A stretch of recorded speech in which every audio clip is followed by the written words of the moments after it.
Hello everyone, welcome to another episode of Debatable with our hosts Nina and Kyle. I'm Nina. I'm Kyle. Today we're going to be talking about basic theories on international relations. Part 1 of the series was more debatey, that discussion of IR. In this episode, we're going to be discussing some basic theories that benefit people who want to master international relations theme or just want to know about the topic in general. Again, this information is based on Nina's personal knowledge and our collective years as debaters, and also her years in studying political science. It's probably not going to cover absolutely everything there is to know, but for this particular episode, we're going to structure it in a different way because this is Nina's baby. So Yes. I will just perform my role as an interviewer a little bit since I had the religion episode. This can be Nina's episode. Yeah, so the basic theories of international relations are quite a lot. There are, like when I was introduced to it, I was introduced to 5 at the onset, which I think is a little bit overwhelming. So I'm going to break it down first into discussing the primary 3, in my opinion. And these basic theories and approaches are important because they're a good place to start, basically. I think in all introductory classes you'll ever face in IR, these are probably the first 3 the prof will make you read. And of course, each theory has its own class and even has its own course. I'm just giving you a sort of shortcut to the lesson. So of course, there's going to be things that are missing.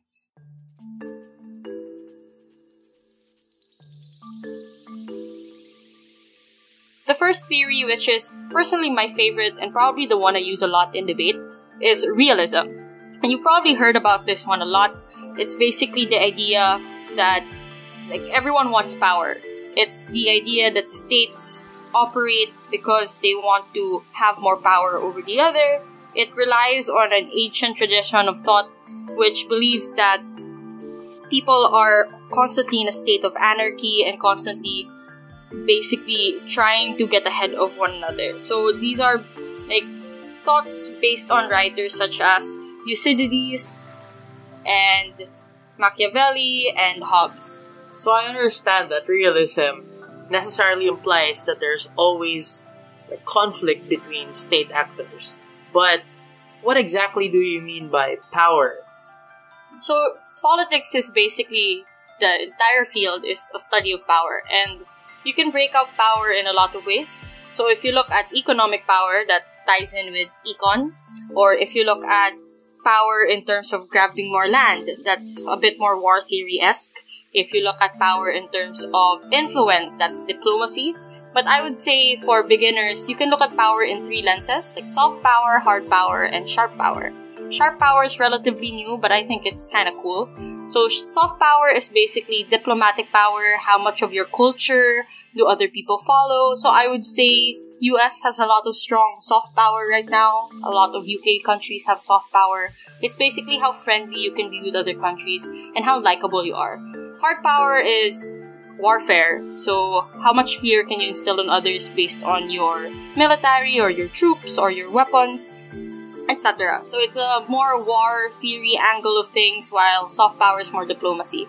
Sharp power is new because with the rise of fake news and the rise of propaganda, instead of making states like you or fear you, sharp power makes it such that your country looks great because you're making other countries look bad. So sharp power can mean, for example, what Russia is doing when they have propaganda against the West. They're not saying that Russia is great. All they're saying is that the West is horrible. And because they do that effectively, by extension, Russia's power in the international community gets stronger because they push other people down. So isn't sharp power, in essence, the ability of a state to influence another state's viewpoint with regard to another actor? Yep, that's So basically it. Can't you conceptualize that as one form or one manifestation of soft power? Yeah, it is, but I think soft power is more positive. Like, the benefits are positive. You try to make someone like you. But sharp power is more negative in nature. You want someone's performance in the international community to become lower or less than yours. Again, the line's very thin. It's a relatively new theory. It hasn't really been cemented as much. But I think it's growing. And I personally like the differentiation between this and soft power. But that's just me. So you mentioned Thucydides, Machiavelli, and Hobbes. What exactly did they say? Yeah, so for realism, they introduce a lot of the basic concepts that you use now. For Thucydides, he conceived of human nature as strictly determined by one's physical and social environments alongside basic desires. So basically, everyone's an animal. They're fueled by their own interests. They're fueled by their hunger, their needs, their sex drive, etc. Machiavelli proposed that immoral behavior, such as the use of deceit and the murder of innocents, was normal and effective in politics. If you read The Prince, it's basically a lot of really bad things as to how you win in warfare. But realism recognizes that that's effective and that's true, and that's how the international community works. At least that's their angle of things. And Hobbes proposed that humans are egocentric in nature, that everything's about them, and this translates to how states therefore operate. So I guess to sum it up, the four propositions in realism are as follows. I think these are the tenets that make you identify whether a lens is realist or not. The first is if the lens states that states are the most important actors, so they are more important than international bodies or leaders or organizations. For realists, the states are the end-all be-all, meaning no one else can dictate their actions, even if you have international bodies, even if you have the UN, they don't have any teeth. So, but doesn't... Okay, so this stems from the notion of sovereign equality, where no sovereign state can impose their will on others, because they're equal, right? But how does this jive with the notion that a lot of states are able to voluntarily give up some of their own sovereignty to be part of those international organizations? So realism believes that even if they give up some sort of sovereignty, it's all strategic in nature. So they're doing it not because they believe in the cause, but because there's a personal benefit to them. So in the end, it's all strategy, it's all long-term thinking. So even if they sacrifice a little bit of their beliefs, they don't really believe that these international actors have a hold on them anyway. Which is why the US hasn't really ratified any of the treaties they've joined, or what do you call that? Sign? They haven't not ratified. Yeah. They're not parties. Yeah, they're not parties to a lot of... Yeah, so even if they're just doing it for face value, realistically or in realism's lens, it's all just a fad or it's all just a show. So that's the first one, that states are the most important actors. Second is that the international system is anarchic. So what is anarchy? It's basically the state of chaos. There's, it's free for all. Everyone can grab power when they can. So everyone has an equal shot. Everyone's on equal terms. At least because they're all states and they all have sovereignty and no one is higher above them. So this leads usually to the system of polarity. So Mearsheimer was the proponent of this theory that there's anarchy in the international community, and that's usually just solved by the creation of hegemons. And usually hegemons show up in different systems. So one system is a unipolar hegemon, which is just one power taking control. So that would be when US had dominance in the international community. They were a unipolar hegemon. You can have bipolar hegemons, which is probably what we see now with Russia and... no, not Russia. When we maybe had Cold War. Yeah, maybe Cold War, just two main powers. The allies in the USSR. Yeah, so that's two powers. And now I'd say we are more multipolar because each country has an advantage in a particular arena. So if you remember in the last episode, I said that China has an advantage when it comes to econ. US has an advantage when it comes to warfare. When it comes to propaganda, it's Russia. When it comes to I don't know, trade, it's probably the UK. So you'd say that there's probably multipolar hegemons and hegemons that exist in their own places. So I suppose this is taking into account comparative advantages between states. Yep. Yeah. I thought of another example for multipolar. Maybe medieval Europe, where you have a lot of little powers there. Yeah, so a lot of IR is really history. Realism builds a lot on history, so it was created because of the wars. That's why it's so sad. That's why it's sad, and that's why a lot of people think it's a little bit outdated. So that's the second aspect of realism, that international systems are anarchic. The third one would be that all states within the system are unitary, rational actors. This means that states tend to pursue self-interest, and groups like the ASEAN, for example, or NATO, or whatever group of alliances exists, they strive to attain as many resources as possible, or achieve relative gain. So relative gain is different from absolute gain. because relative gain means your gains in comparison to others. So how much more do you have compared to your neighbor or other countries? Absolute gain just means how much you gained compared to how much you had before. So it's just like an introspective thing. Relative power means you looking at others and making sure they have less than you. Which again is very sad, but this is how warfare worked and this is how IR operated for a really, really long time.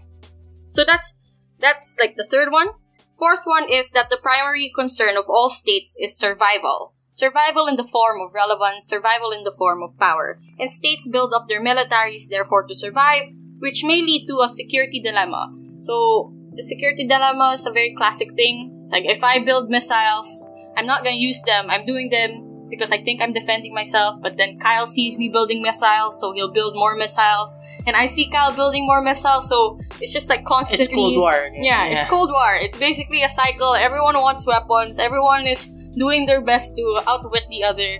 But everyone's just always tense. There's like so much tension in the air. So that's offensive realism versus defensive realism. For example, I'm maybe building weapons because I want to attack you, and you're building weapons because you're anticipating attack. I am operating in a lens of offensive realism. You're operating in a lens of defensive realism. Of course, these things constantly overlap, but that's just a good way to divide things. Okay, but I would say that so far, from my understanding of realism, it's very it's very economics. Like, it's about the individual's rationality, the individual's self-interest, etc. But isn't it possible that we're starting from the wrong viewpoint here? Like what you said, Thucydides said that human nature is basically the environment plus basic desires. But what if you flip it on its head, where you create a system in which the environment does not encourage the use of deceit, the use of immoral behavior that Machiavelli was talking about? Because from my point of view, essentially, environment plus desire creates human nature, and it's enforced by its effectivity in the political sphere, and that reinforcement sort of is like reinforces the egocentrism, the selfishness that Hobbes was talking about.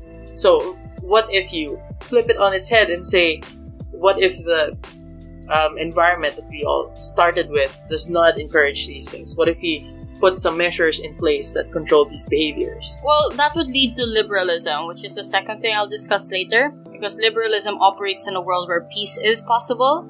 But realism, one of the core assumptions is the world is chaos. No matter how much you try, there's going to be information asymmetry. There's always going to be one that wants power. You can't trust anyone. So it's a very negative view of things. I think you cannot flip it on its head, because if you flip it on its head, it's no longer possible to have this lens. So what you're saying is that peace is a lie. Peace is a lie. We're just in a constant state of war. Yeah, we are in a constant state of war. Every lull that exists, according to realists, is just like a preparation stage for a war to take place. That sounds like something from the Wonder Woman movie, because the villain in that movie was dancing with Wonder Woman, and he said that peace is just an armistice in an endless war. Yeah, and Wonder Woman is like, oh, Thucydides. Yeah. Yeah, so Thucydides is also now rather popular because of Wonder Woman. Or at least I kind of acknowledge that, like, I got that reference. I understood that because I'm a pol-sci major. Alright, so since we're talking about realism, how does that relate to realpolitik? Or realpolitik? Yeah, realpolitik or realpolitik. I pronounce it real, but it's different for everyone. So it's by Ludwig von Rochau. I don't know how to pronounce that name. We just say Rochau, but I think we might be butchering it. It's probably Ludwig also. Yeah, or Ludwig, yeah.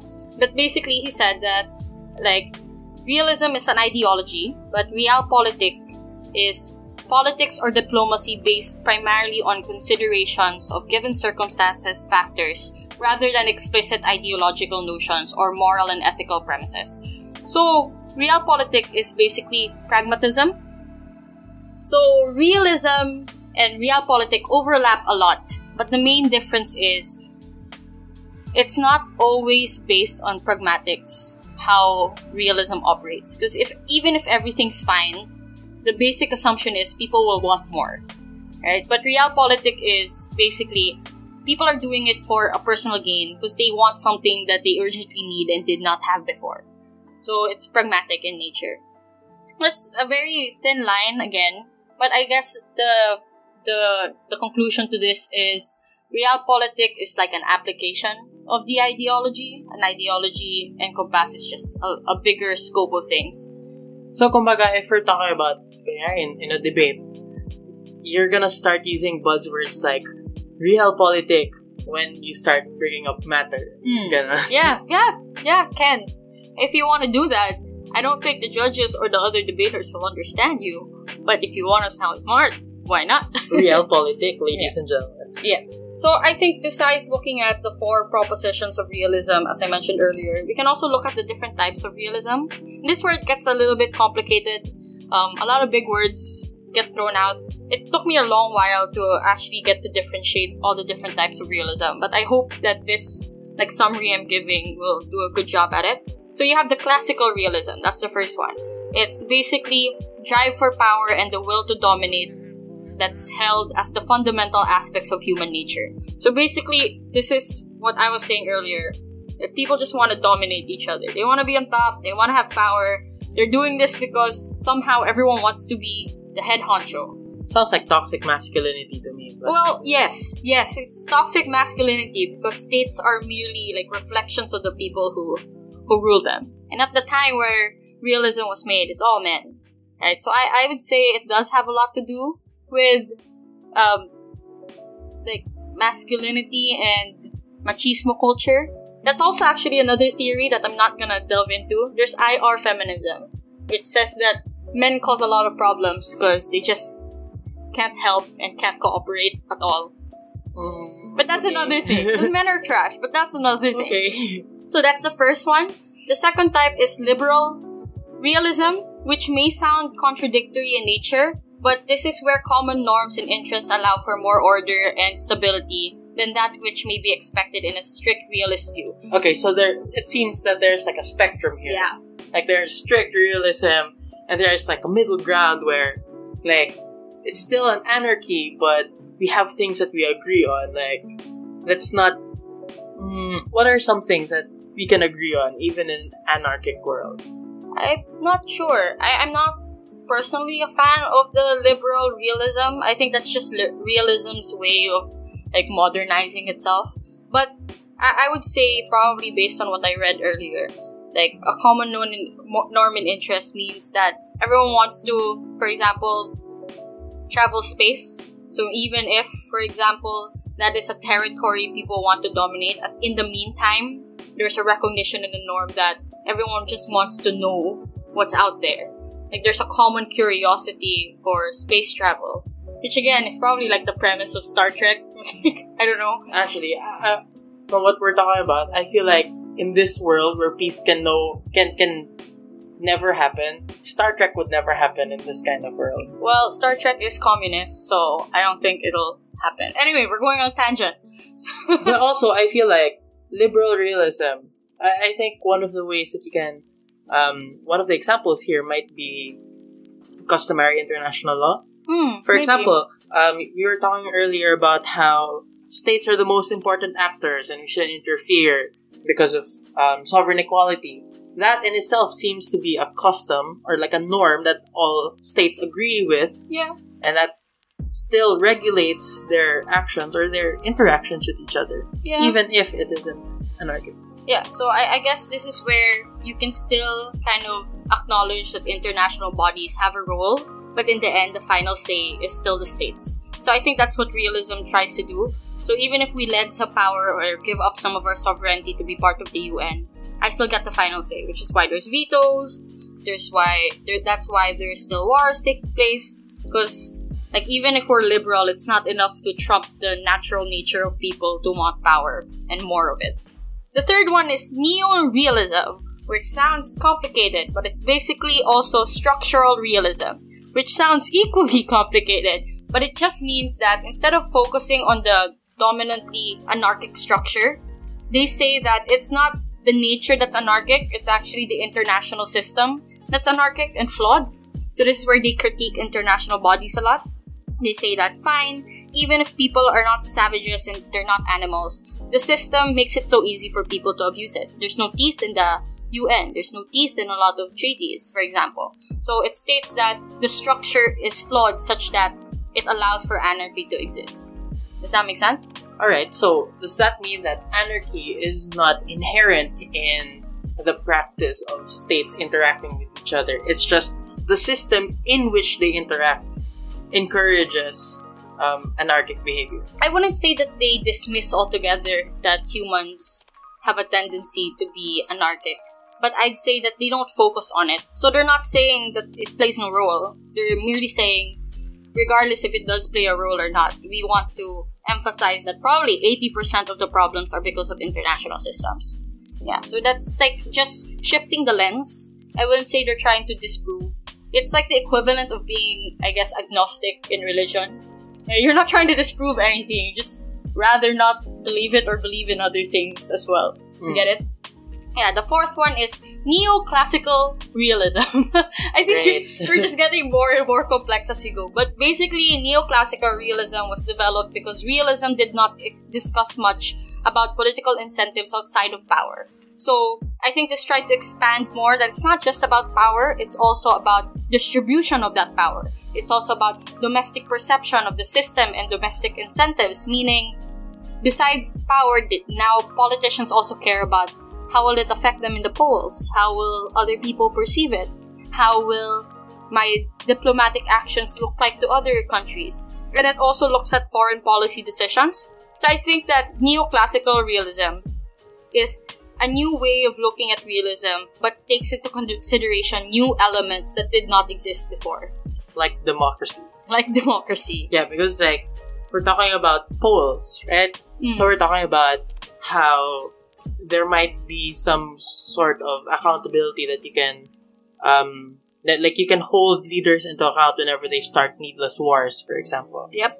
So, but for me, doesn't that mean that, like, there is a possibility for peace if everyone starts trying to hold their leaders into account when they, like, be Donald Trumps and whatnot? Yeah, but again, even if there's peace in the domestic sphere, you underestimate how little people care about international relations.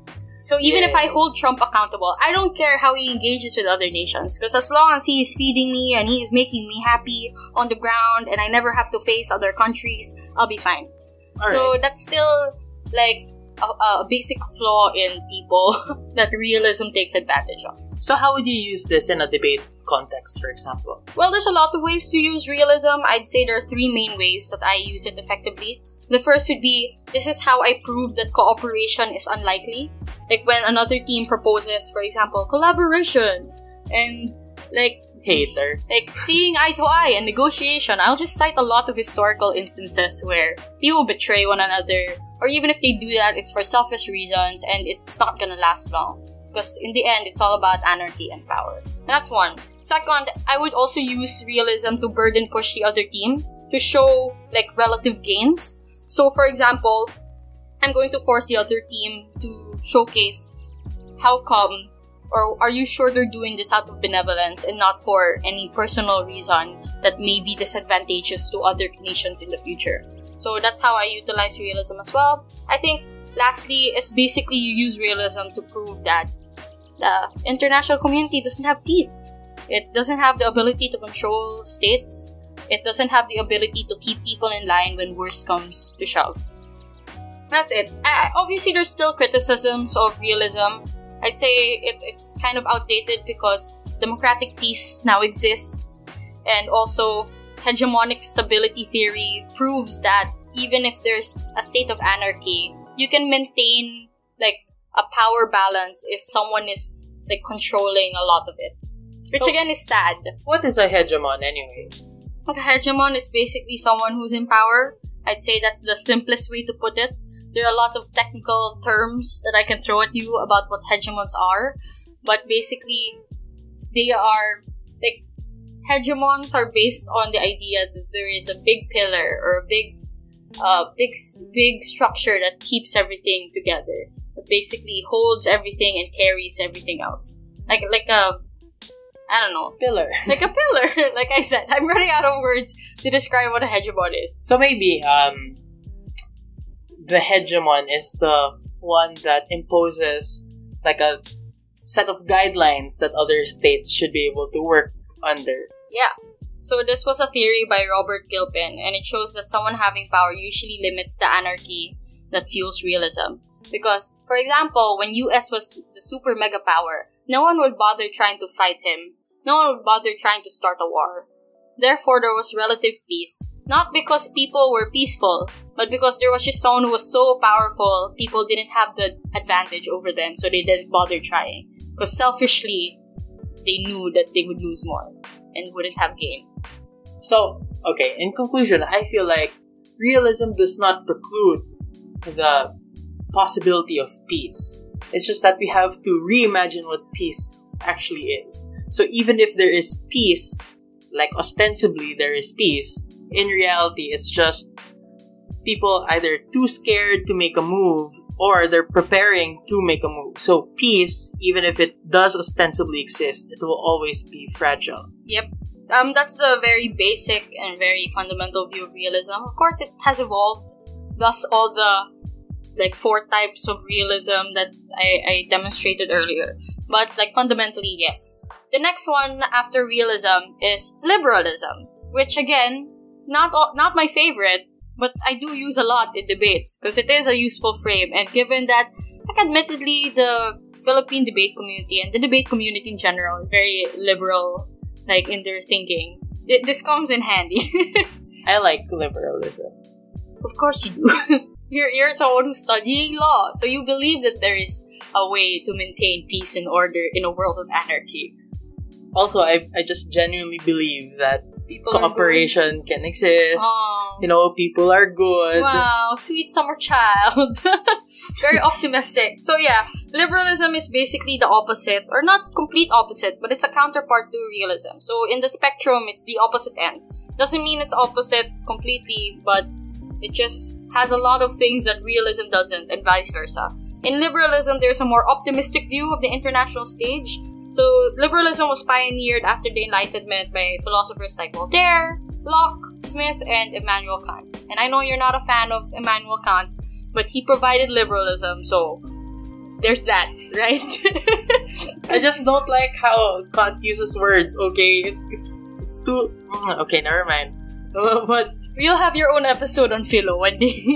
Yeah, so basically, for example, Locke believes that people are born as blank slates without any tabula rasa ideas or notions. Yeah, so like a what? Tabula rasa. Tabula rasa.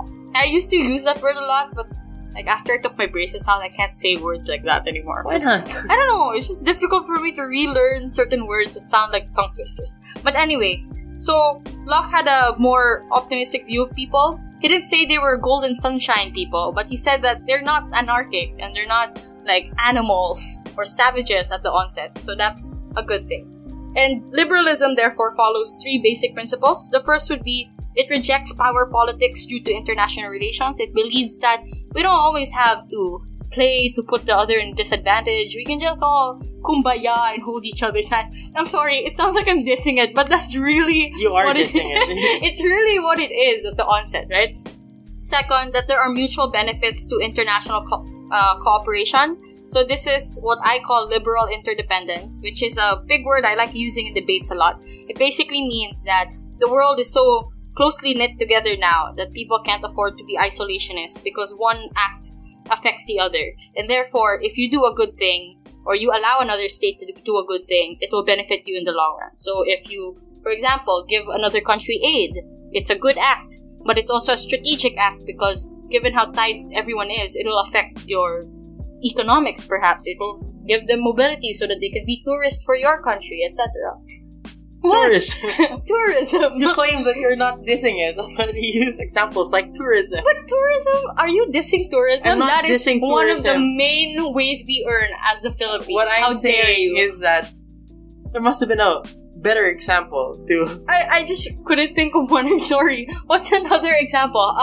Trade? Yeah, trade. Yeah, but is if you give a country development aid and they they develop their own industries, for example, and you become trading partners, and everybody wins. Yeah, tourism is basically people trade. People trade, that's human trafficking, Nina. No, like consensual human trade. No, that's What? still trafficking somehow, I think. You can consent to That's- be... I don't know. That's being an illegal immigrant. Oh no. Oh no. Okay, sorry, got distracted there.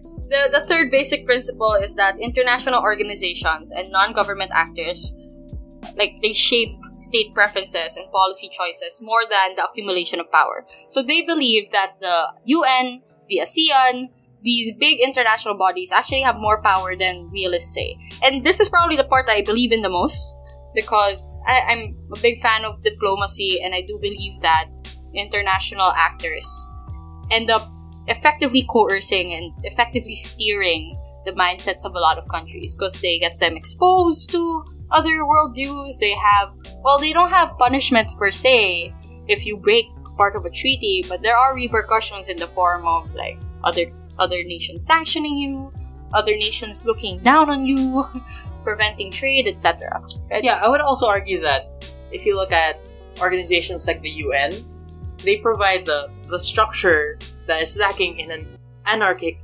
realist world. Ooh.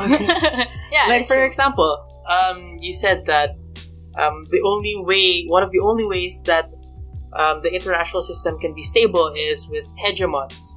But, like, so it's almost impossible for you to have a democratic international system. But if you have organizations like the UN or the UN General Assembly, where everyone gets the same, like, vote and the same weight of that vote, it creates some sort of democracy, or it democratizes the international system. And in fact, if you like let's take the example that you gave earlier about, what was that, the UN Security Council. You said, oh look, they can veto things anyway. But if you remember, only the permanent 5 members of the UN Security Council can exercise the veto power. But the permanent 5 was determined after the Second World War. And after the Second World War, the most powerful country in the world then was the United States. So, doesn't that show that the United States, even as the hegemon who had a lot of the power, was still willing to distribute some of its power to other states, like the other members of the P5? Yeah, I guess that's an optimistic way to look at it. The pessimistic way, or the realist way to look at it, is because the US couldn't afford not to look bad after what they did. Like, they were trying to recover their image after the war.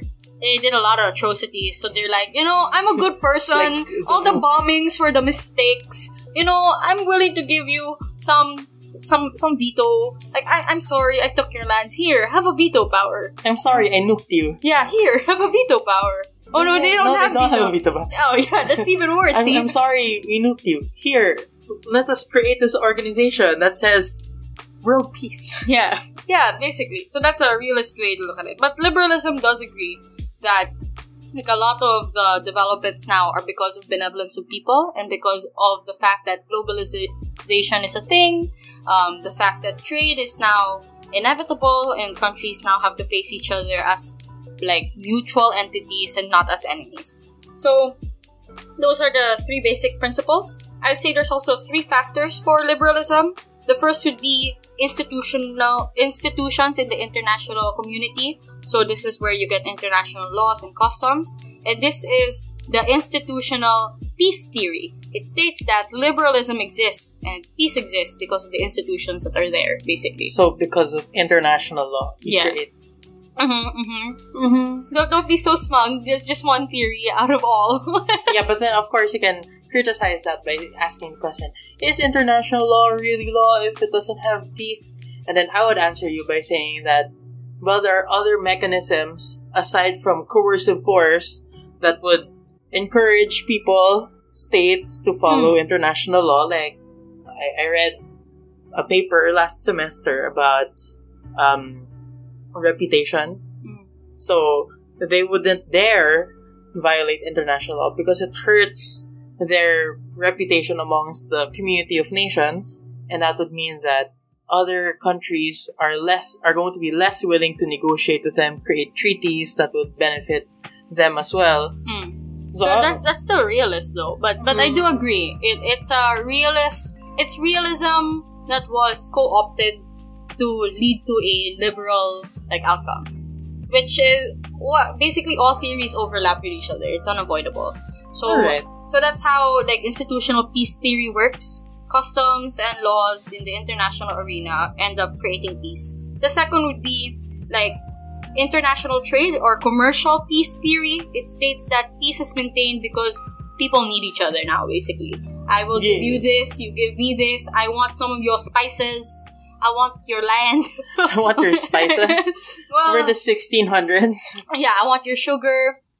I want your silk. Well, let's make a road, basically. So perhaps it's I need your rare earth.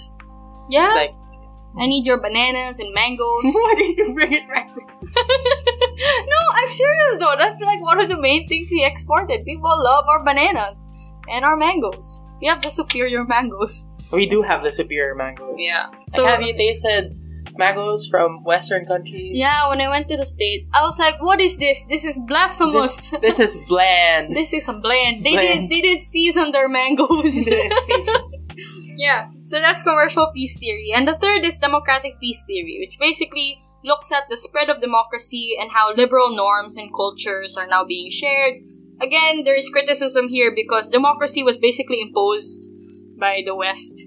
But since everyone accepted it, is it still a bad thing if people like it? Right? That's one of the main questions about democracy. We can make an episode out of that. Maybe another one. Yeah, no, because I do agree with you. For example, the Philippines ended up accepting democracy. You could argue that. You could argue the opposite way, but I like to think that we accepted democracy. Right? But because we accepted it we didn't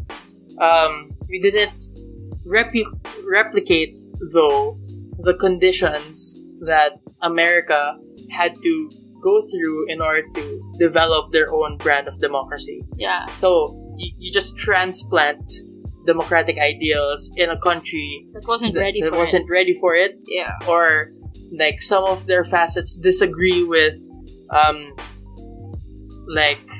their cultural experiences. Yeah. Again though, probably another episode. I'm also very interested in that and the democratic growth of the Philippines. I think that's a very complicated issue that I'd rather leave out. I like thinking that our constitution is a product of neocolonialism. Yeah. That's also an IR theory that I'm not discussing in this episode because again, too complicated, too little time. I like the spread of liberal norms and culture sharing because this is the way that we get to Star Trek.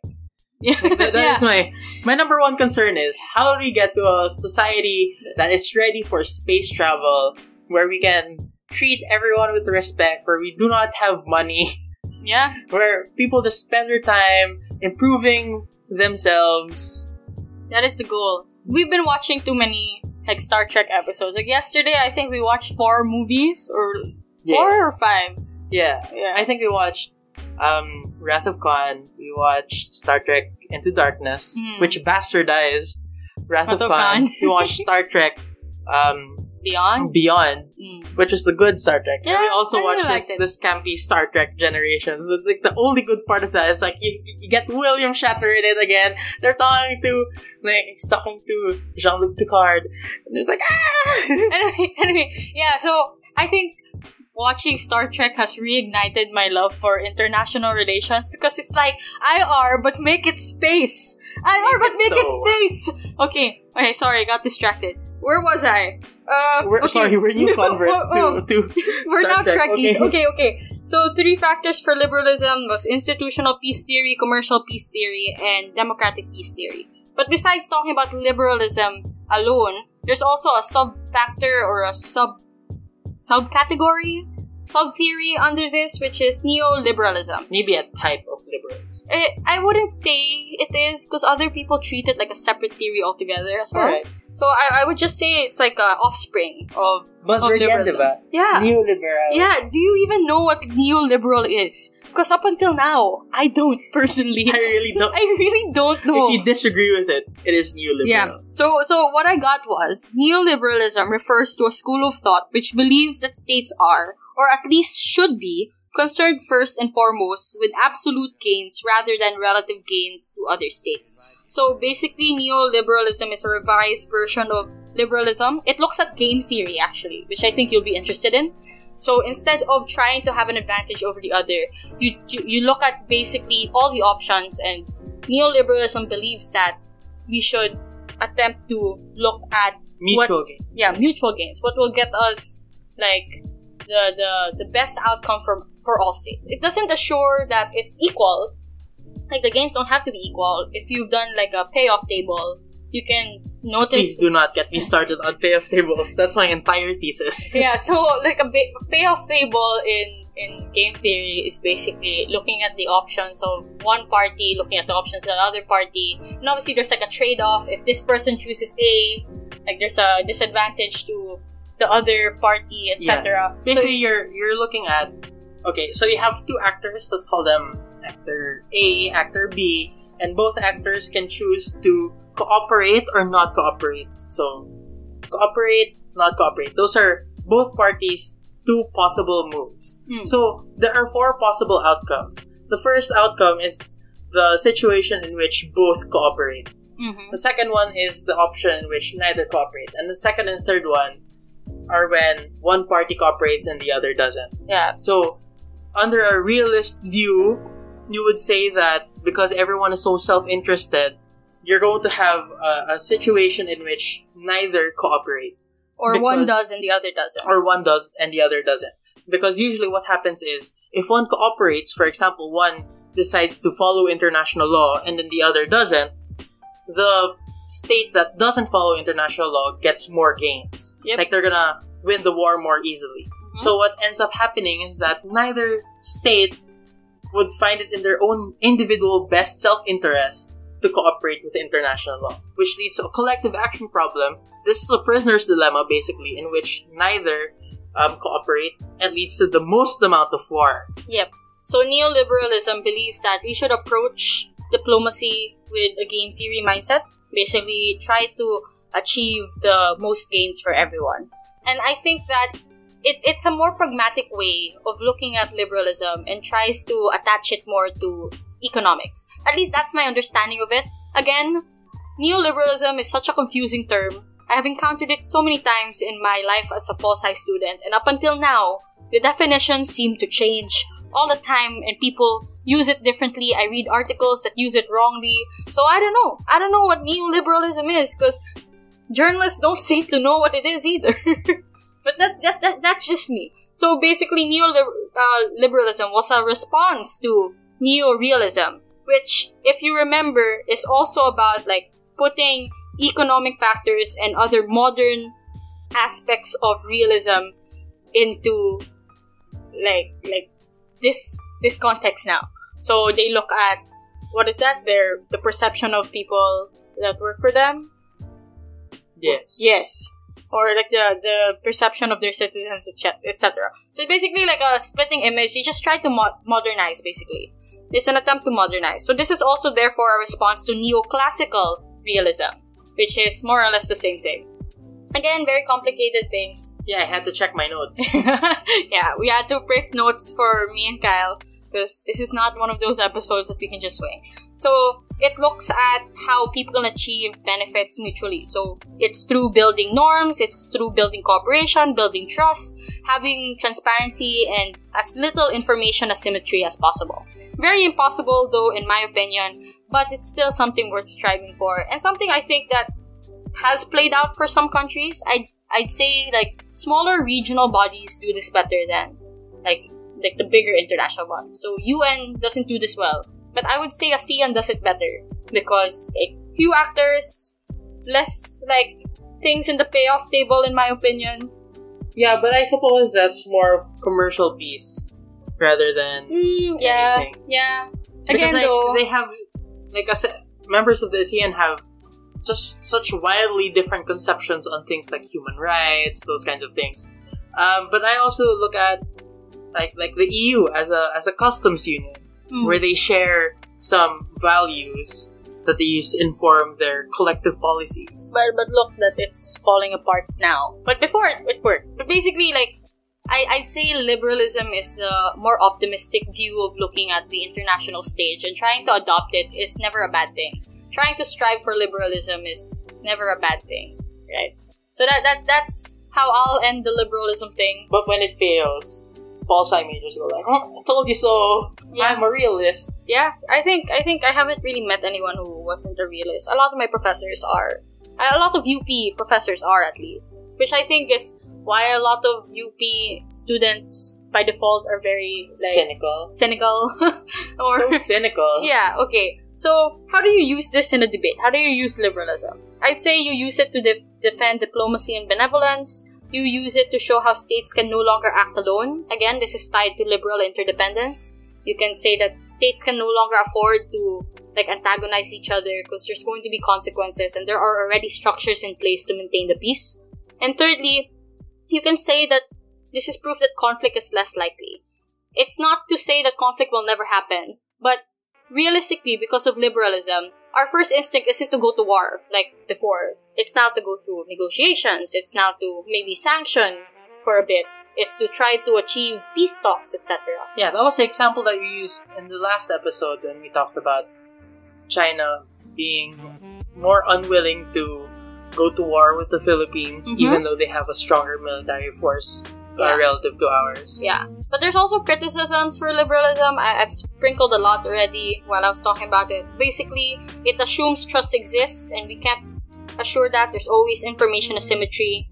Even if you look at the coronavirus, there is information asymmetry. Even if people were benevolent, they just have personal reasons for not wanting people to know everything there is to know about their country. Wars still happen, especially in the Middle East, and it assumes that there is a way to gain, like, absolute gains, which I think is very difficult. Like, you study game theory, and you can probably agree with me that it's not easy to always, like, achieve a mutual benefit. Well, if we're talking about the prisoner's dilemma, there's a simple solution to the prisoner's dilemma. Yeah, but which is that the prisoners have to talk. Yeah, if but they communicate. But do states talk? That's the problem. They do, but they put on an act. Yeah. But I also think that it is possible for you to have absolute gains. Like, from my time studying international economics, we found that, well, some sectors, some industries in the domestic sphere might suffer as a result of international trade. There is still net gain that states can get from trade. Yeah, that's fair. I would say it assumes that it's possible, but I would prove it, except I would need a graph. And we can't do that. It's a podcast. Alright, so that's liberalism. The last theory I'm going to introduce you to is constructivism. It's basically, like, it's the simplest one of all, but it's also the most complicated because it can encompass anything. Right? Constructivism is the claim that significant aspects of international relations are historically and socially constructed. So they're saying that it's not an inevitable consequence of human nature, or it's not essential to people, because liberalism believes that people have the capacity for good, and realism believes that people inherently are born to want power and born in a system of anarchy. But constructivism believes that you're both wrong. Everything is just constructed. Everything is what you want. It's a social construct. Yeah, everything is a social construct. Everything is just what you want it to be. So constructivism, I wouldn't say someone did create it, but it was first introduced by Nicholas Onuf. Like, he coined the term or used it and explained it, basically summing up a lot of theories that philosophers have been like positing for a long time. And I like this quote from Alexander Wendt. Basically, it says, "Anarchy is what states make of it." Wow. Wow. So it's basically the idea that anarchy is not inherent. It is there because we believe that there is an urgency. We believe that other people are evil. We believe that we're always at the brink of war. Okay, so earlier we said that there's a spectrum. On one hand, you have realism. On the other hand, you have liberalism. Is it accurate to say that constructivism tries to escape this spectrum and say that they're not even in the middle?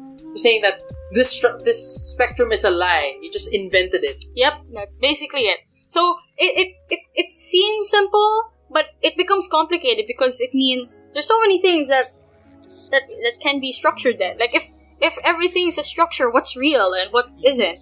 What will the international community look like? It basically throws out the possibility of making predictions. It throws out the possibility of making long-term assessments. Of course, though, it doesn't mean you can't use it. It's now becoming popular because it relies on like trends. It relies on history. It relies on what we see in the past. So it does have a foundation. It has a basis. But again, it's how it's interpreted. So it also says here that basically, like constructivism is not just looking at like what things are, but how things are seen to be. And I think that's also a good way to look at it. So it follows two basic assumptions: that the structure of human associations are determined primarily by shared ideas rather than material forces, and that the entities and interests of actors are constructed by these shared ideas rather than given by nature. So they don't believe that there's anything controlling people. So there's nothing inherent in anything. There's nothing inherent in anything. So constructivists view international relations as a matter of interpretation rather than explanation. And for example, constructivists note that an increase in the size of US military is likely to be viewed with much greater concern in Cuba, a traditional antagonist of the United States, than in Canada, a close US ally. Again, this is outdated a little. I know Cuba and US are not as, like, their tension isn't as great as it was before. It's still pretty great. It's still pretty great, but given the leadership shift in Cuba, it's now a different dynamic. But this was a quote from one of Alexander Wendt's analysis, or at least someone who was interpreting Alexander Wendt. I think Alexander Wendt's pretty old. I wasn't actually able to get the exact source of this quote. I just saw it in an article, it was quoted, it wasn't cited, and I thought it was a good example anyway. I'm sorry. So my interpretation here is that it also departs from liberalism and realism in the sense that both of those schools of thought consider the state or state actors to be of high they're like the main subjects of international relations. But here, constructivism explains behaviors as a result of explains behaviors in such a way that they're basically results of cultural influences. Yep. So in that sense, perhaps it's not about the states, but it is also about the people who compose that state. Like, who are the people who create those cultural norms or similarities or viewpoints that lead states to act in particular ways? Yeah, so this is basically breaking down international actors and looking at the core, which is at the core of anything is a misunderstanding, at the core of anything is an interpretation, and that's what constructivists aim to achieve. So I'd say that this is merely a stepping stone because there are different subtenets to constructivism. Again, I won't delve into those because even I have a difficulty understanding them, and I still am going to study them in the next few weeks. So maybe I'll come back to you in another episode dedicated to constructivism. But basically, how do you use this in a debate? I would use constructivism in three ways.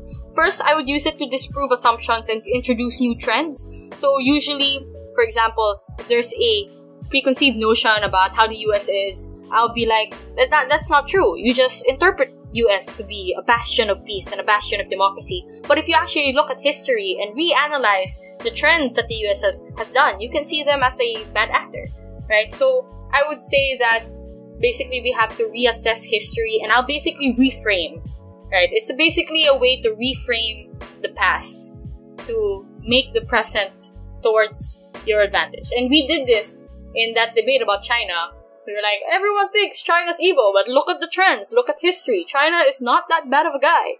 Again, I'm using my mocking voice because I don't believe in that view, and that was Wow. just like debater Nina and Kyle. Debater Nina.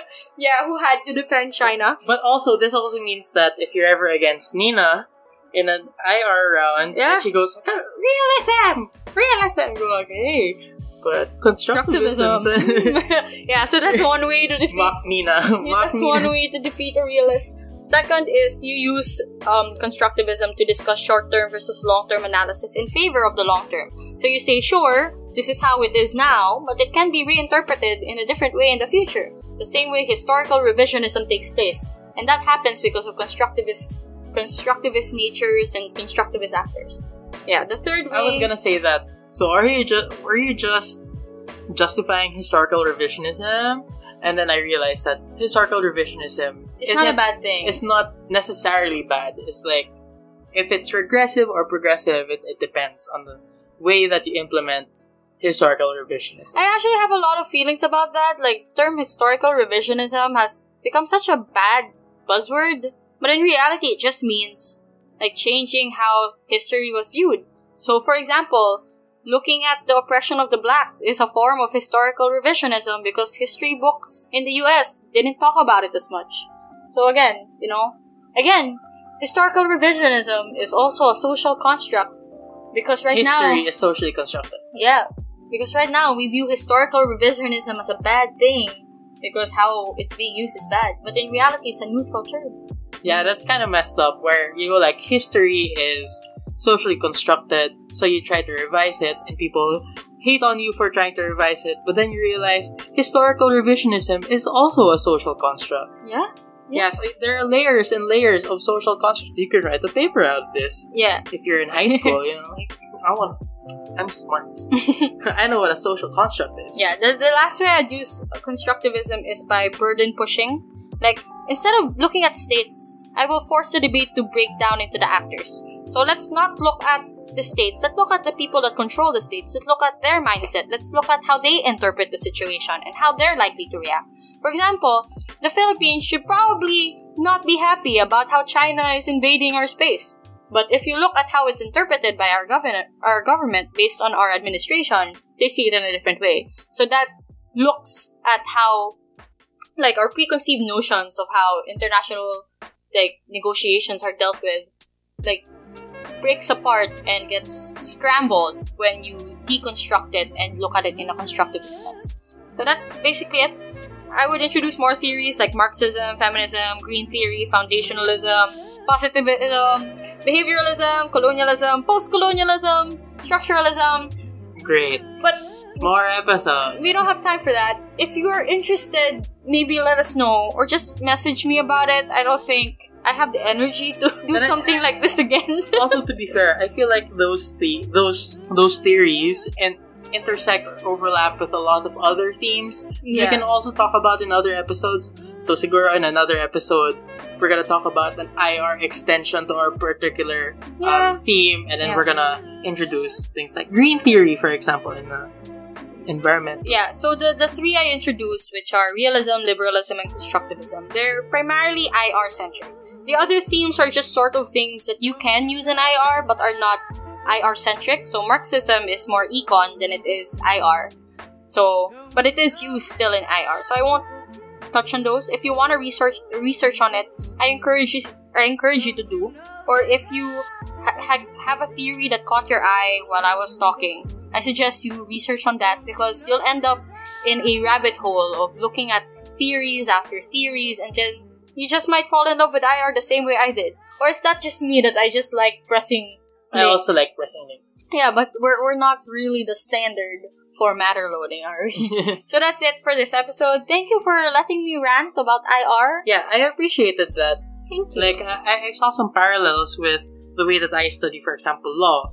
Because I took up legal theory, and one of the things I learned there was that there are three main ways that you can theorize about how laws came to be. There is one that says, oh, it came from the will of humanity, like human nature, human will. There's one that says it came from reason, like let's reason out what a law should look like. And the last one is that it doesn't matter. It's not will. It's not reason. It's actually just tradition.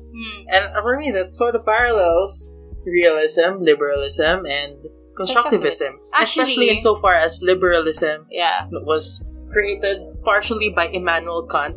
And Immanuel Kant was basically saying that there are universal categorical imperatives that we can intuit using reason. Yeah. Actually, IR also has those, but we don't call it theories, we call them approaches to international relations. But that's like another, like, Pandora's box you do not want to open, because I'll be ranting for another hour about the 3 approaches. And we have been here for an hour.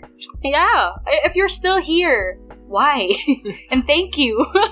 I hope you enjoyed this episode. I hope it was insightful in any way.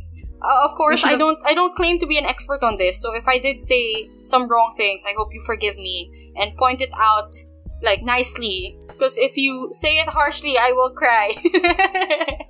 But no joke though, I will cry if you criticize this episode. I'm kidding. I'm kidding. I'm not that. I'm just about now, okay? I've been talking nonstop for an hour. I had a fun time not saying anything. Hey, you said a lot. I had a fun time just going like, what did you say? Namimiloso pa lang pala ako. Okay, that's it for this episode. Okay, bye.